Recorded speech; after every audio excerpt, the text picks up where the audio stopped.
So we have seen about various types of renewable energy resources. And the next topic is energy storage devices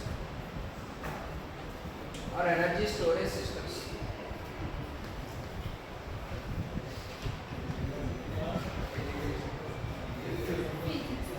Energy storage systems. Okay. So I seen about solar energy, wind energy, nuclear energy, various types of renewable energy resources. And once you generate the energy, you need to store it for future requirements. So the first one is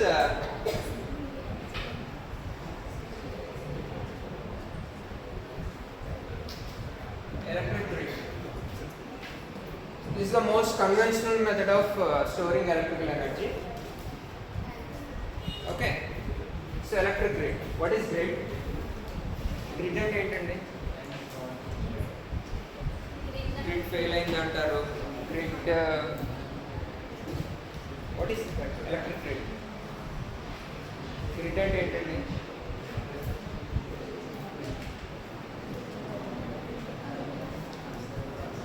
So it is just a network of wires. Just a network of wires that connects power generation systems to power transmission and distribution systems. Electric grid and it is just a network of wires connecting power generation, transmission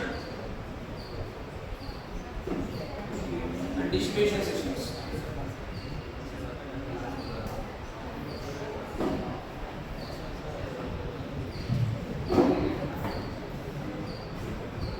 so ఆ power generate అయిన దగ్గర నుంచి మన ఇంటికి వచ్చి మన ఏరియాకి వచ్చి అక్కడి నుంచి మన ఇంటి వరకు వచ్చేటువంటి జనరేషన్, ట్రాన్స్మిషన్ అండ్ డిస్ట్రిబ్యూషన్ ఈ మొత్తాన్ని కనెక్ట్ చేసేటువంటి నెట్వర్క్ని గ్రిడ్ అంటారు.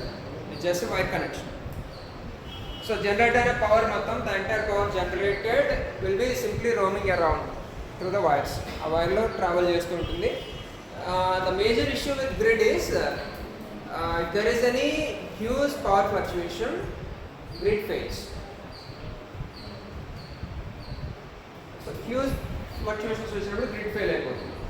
మామూలుగా అయితే మన ఈ solar energy, wind energy systems, rooftop solar energy system పెట్టుకున్నారు and you're connecting it to grid.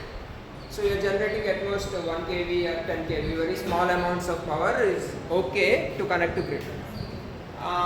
When you plan a huge megawatt plants, 1 megawatt, 1 gigawatt solar energy plants ni grid ki connect cheste emavutante by evening solar energy will be shut down.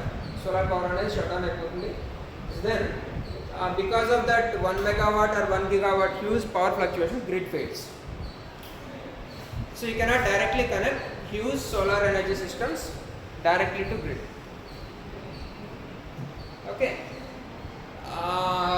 So then alternative solution is India has come up with this one world, one sun and one grid.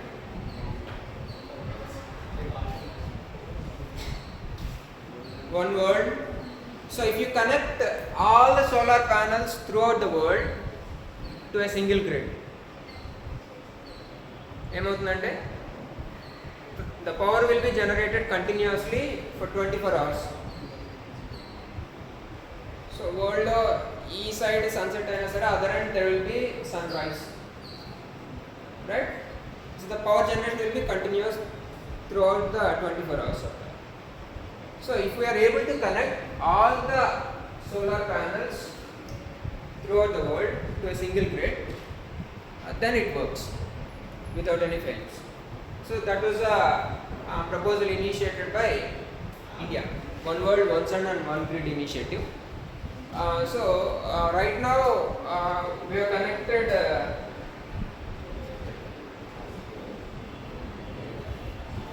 Asian continent is connected. This Malaysia, Middle East, Malaysia and Australia are also connected. And then this Middle East, portion is connected. Now the pending work, next connections are to Africa. Africa connections are in progress, and Europe continent is started now. Europe work is in progress, and further once that is over, North America and South America will be connected. So once that is over, entire solar panels and wind energy systems or whatever renewable energy resources will be connected to single grid. So as of now, this portion is over from Australia to Middle East.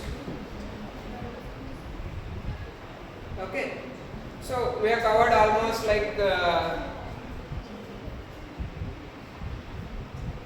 more than 12 hours of sunlight. Okay, so once you come up from Australia to that Middle East region, so that is one initiative. It is called renewable energy grid.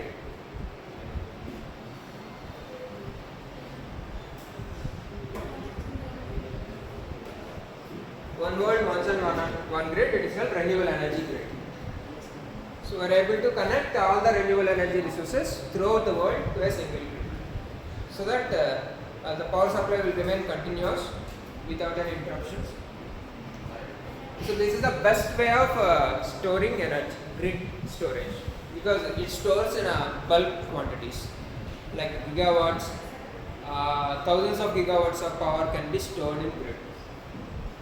So conventional batteries and all are for limited usage. Even you can't run an industry on a battery. So for that heavy applications, we need grid storage. So this is the primary requirement for renewable energy resource storage, grid energy storage. So next one is for small applications. Other alternatives are one is mechanical energy storage.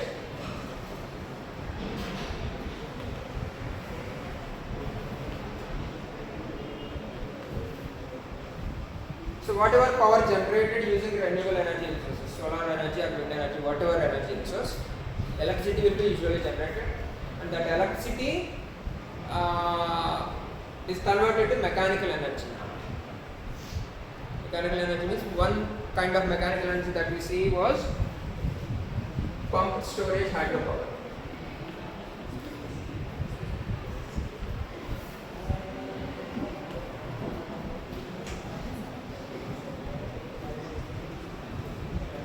So we use solar energy to pump water to higher altitudes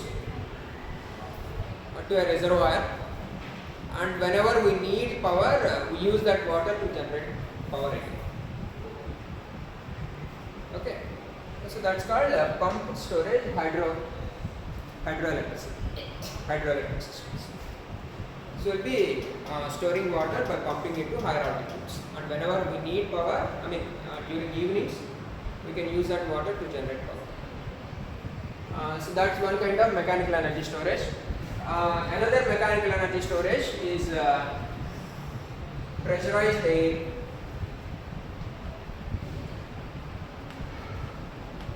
Or compressed air.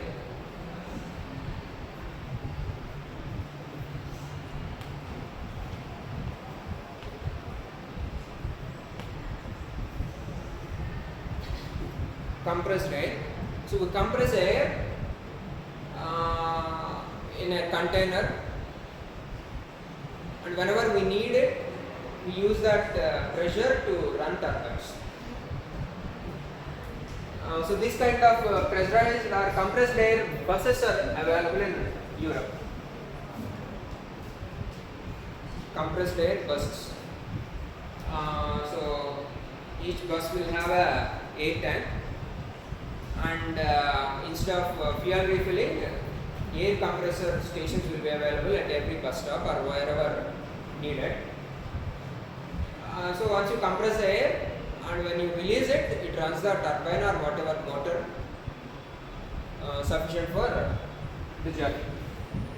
So that's one kind of energy storage. So this compressed air storage has two types of issues. One is you can keep the pressure constant and rise the volume. So when you try to compress air, there are two possibilities. One is keep the pressure constant and rise the volume. So when you pump the air into some container, you just have to rise its volume. So these kind of systems are available in like 8 bags. Take air bag, pump the air as long as you can, so its volume increases. But of course it has some limitation, but its volume increases when you pump the air. Another possibility is rise the pressure keeping the volume constant. Rise the pressure keeping the volume constant. These kind of systems are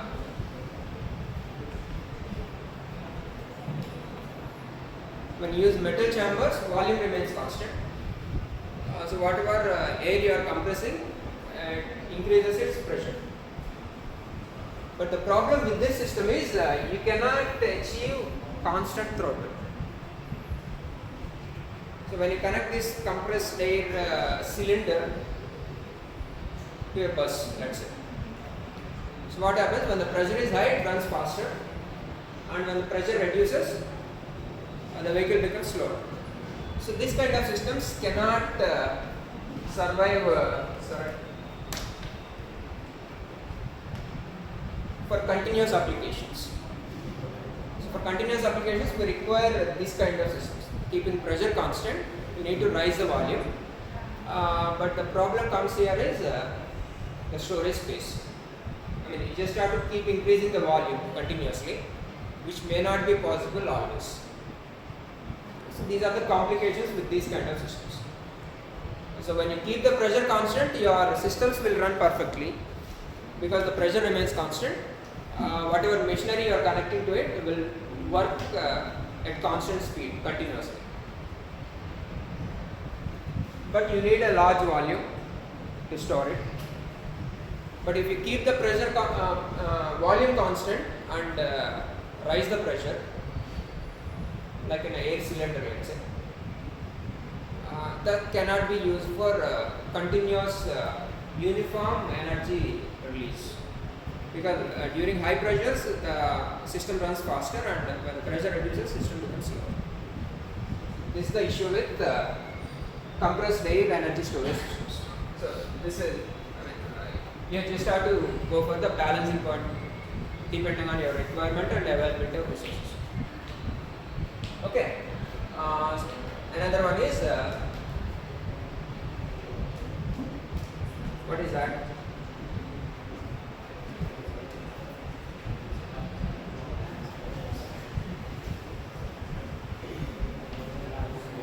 Flywheel energy storage.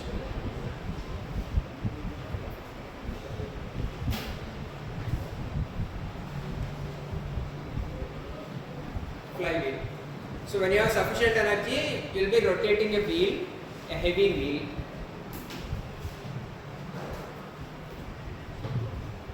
So the energy will be stored in the form of rotational kinetic energy.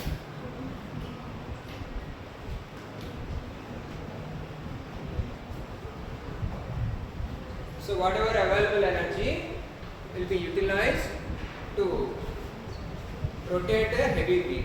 So the energy will be stored in the form of rotational kinetic energy. So whenever you need it, you just have to connect your dynamo or whatever machinery to this. So flywheel energy storage. So whenever you need it, you just have to connect your systems to this.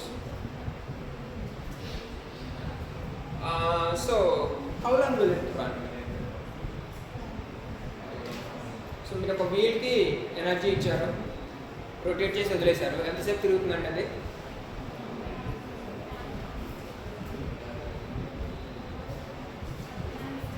How long will it run? ఒక wheel smooth bearings use చేశారు, తిప్పేసి వదిలేశారు, ఎంత efficient అయినా సరే a few minutes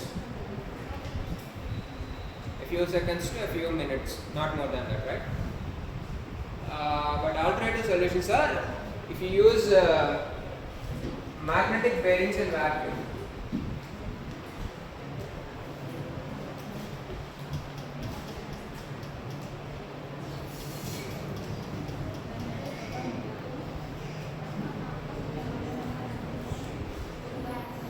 magnetic bearings అంటే ఏంటంటే, so when you keep a north pole opposite each other, they'll just repel each other. So you can hold a magnet on the top of another magnet without any connection, right? ఎటువంటి connection లేకుండా ఒక magnet ని ఇంకొక magnet మీద నిలబెట్టచ్చు గాలి, right? So that is the magnetic energy. So bearing wheels అనేవి magnetise చేస్తారు. So ఏమవుతుంది, without any balls now they rotate smoothly and the entire system is now kept in vacuum sealed container. So ఏమవుతుందంటే, we are using magnetic bearings concealed in a vacuum chamber. So what happens? They run for longer times. So NASA is utilizing this for space travel. So in the space we cannot use heavy energy storage systems, and the major issue is sunlight cannot survive for longer distance travels. Sun also looks like a star if you go to the last planet.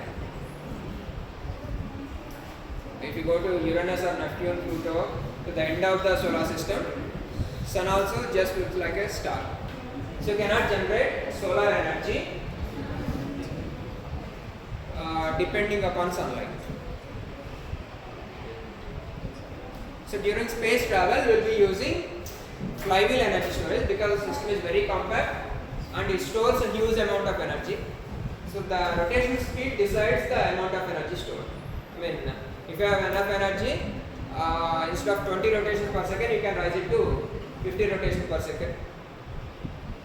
You can raise it to 1000 rotations per second. So whatever amount of energy can be stored easily using flywheel energy storage in a compact space. So that is the advantage with flywheel energy storage. This flywheel energy storage system developed by NASA is now running for the past 10 years. So it was started rotating and energy source is disconnected, and still the energy remained for the past 10 years. So it can be stored. So next one is solar balloons.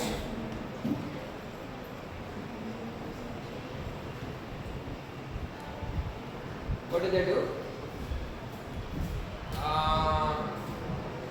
So heavy weights are connected to balloons, and the balloon is carrying this solar panels. The entire balloon is made up of solar panels. So it generates energy, and that energy is utilized to take heavy stones, kind of heavy loads, to higher altitudes. And whenever we need energy, we drop those stones and we try to rotate whatever turbines or whatever systems. We drop the stone and that energy will be utilized. So solar balloons is so it is called strato-solar energy storage system.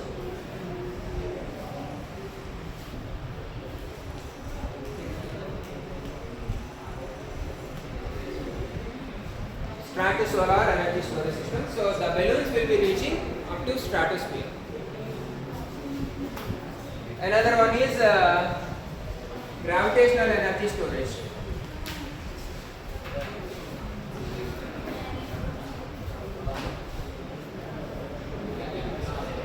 So whenever you have energy, you will be lifting a heavy stone.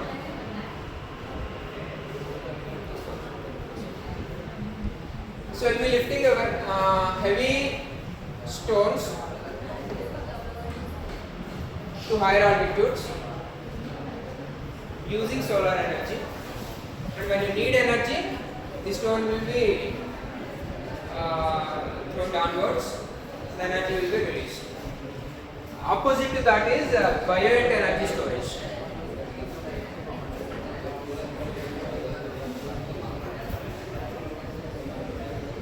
So instead of lifting a heavy weight to against gravity, we will be pushing an air bag or a balloon into water.